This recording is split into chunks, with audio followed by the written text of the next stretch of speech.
일단 저는 운동이라는 단어를 완전 싫어합니다. 왜냐하면 운동은 너무 숙제화되어 있어서 가벼운 몸의 움직임. 그래서 내 몸의 움직임을 느끼며 자연과 소통하는 시간. 그래서 뭐 가벼운 활동, 산책 정도 이렇게 얘기 드릴 때가 많고, 내 몸의 움직임을 느끼는 순간, 자연과 교감하는 시간 10분 가지시라, 이렇게 이야기 드릴 때가 많습니다.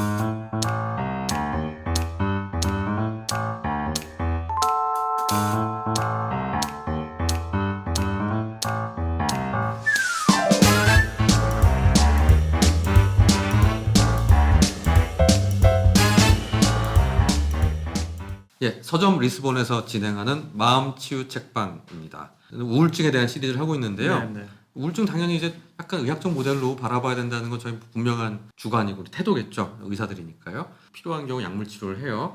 그다음에 상담 치료할 수 있어요. 물론 상담과 약물 치료 너무나 큰 덩어리이기 때문에 우리가 거기에 대한 얘기를 오늘 한다기보다는 모두 회복이 된 이후에 재발을 막기 위해서 내지는 조금 더 나아지기 위해서 우리가 증거에 기반해서 효과가 있다라고 다소 증명이 된 것들 꽤 있지 않습니까? 네. 왜냐하면은 우리가 아침 방송 같은 걸 보면 별의별 게 다 우울증에 좋고요, 별의별 게 다 치매를 예방한대요. 사실은 잘 뒤져보면은 증거가 그렇게 명확하지 않은 경우가 많아서요.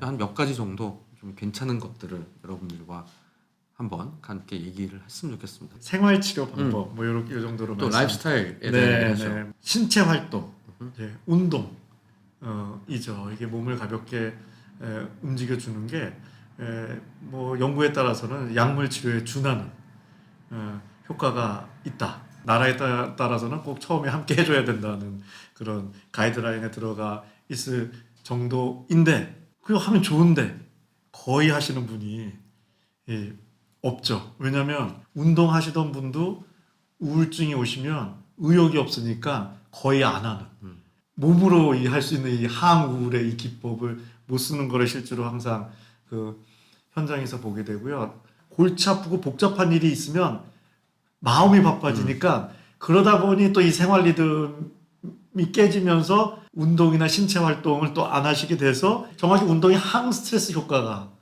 크거든요.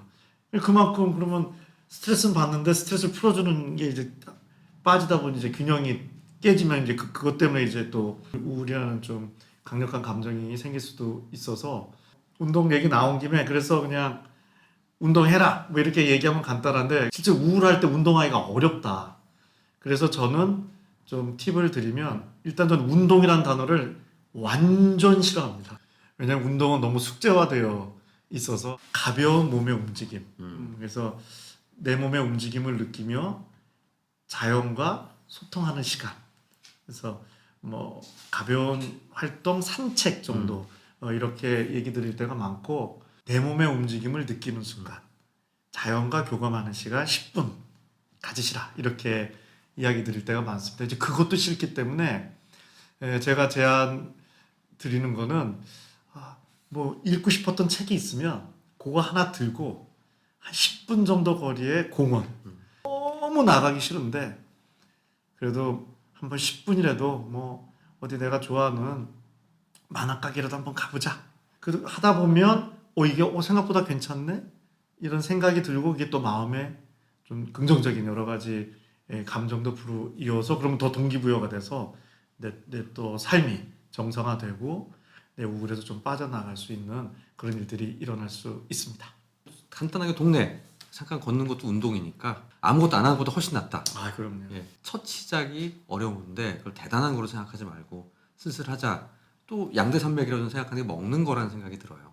많은 사람들이 생각하는 게 살찐 분들이 우울증이 많고, 우울한 사람들이 살이 많이 찐다.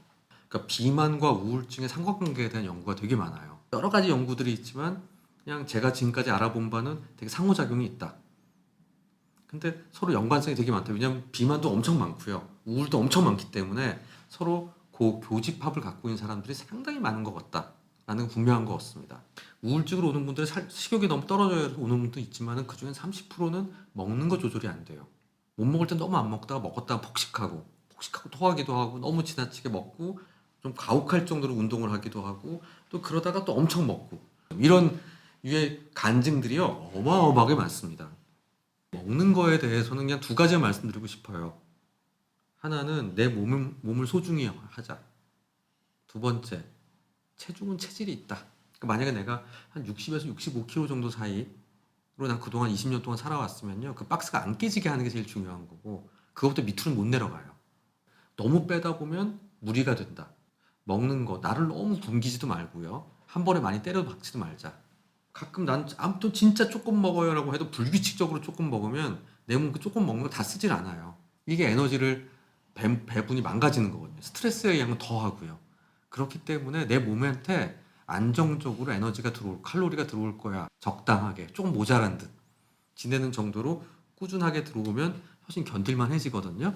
그런 부분에서 사투를 벌였던 분 얘기 하나, 우리 박상영 소설가님의 오늘 밤은 굶고 자야지. 이거는 장안의 화제인데 아직 안 보셨습니까? 이분이 회사 다니면서 이제 살을 빼기 위해서 매일매일 고군분투했던 얘기인데, 매회 실패하고 밤에 이제 오늘 밤 굶고 자야지 하면서 끝나는 굉장히 유머러스한 에세이입니다. 그래서 보다 보면 힘들게 살았다는 생각이 드는데, 이분 절대 우울증 아닙니다. 근데 왜냐면 우울증 걸린 사람이 아침 9시에 딱 칼출근해서 6시에 칼퇴근하고 그때부터 자기 소설 쓰고 이러지 못해요. 다만 제가 보기에 이분한테 하나의 팁을 드리자면, 너무 가혹하게 막 굶다가 밤에 또 의지박약돼가지고 먹고 자학하고 자책하는 일들이 안 좋은 것 같습니다. 예, 반복되는 먹는 것보다. 건 좋지 않으시니까 체질이다 생각하시고 대신 건강하게 적당하게 조금씩 자주 드시면서 너무 공복감 안 오고 하시면서 슬슬 조금씩 하루에 한 달에 한 500g씩 1kg 정도씩 빼시려는 노력 좋겠다는 생각이 드는데, 어쨌든 간에 우리가 가지고 있는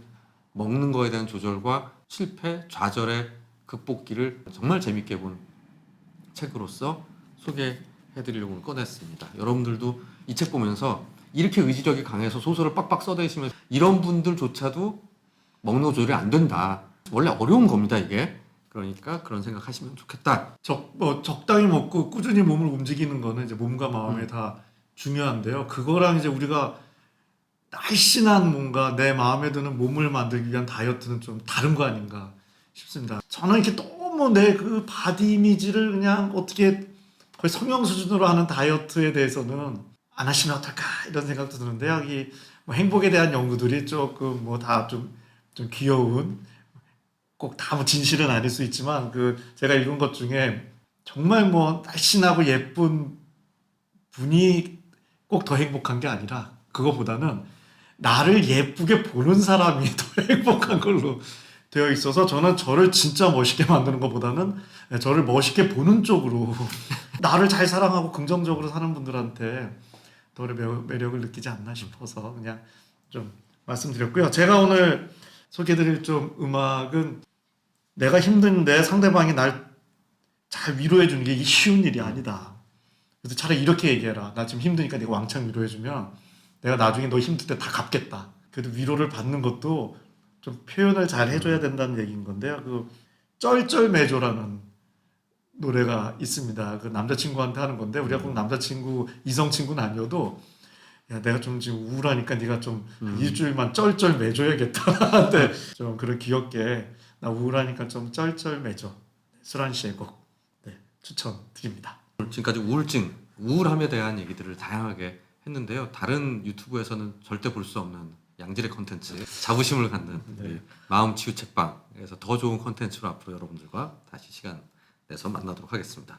지금까지 윤대현 하지원이었습니다. 감사합니다. 감사합니다.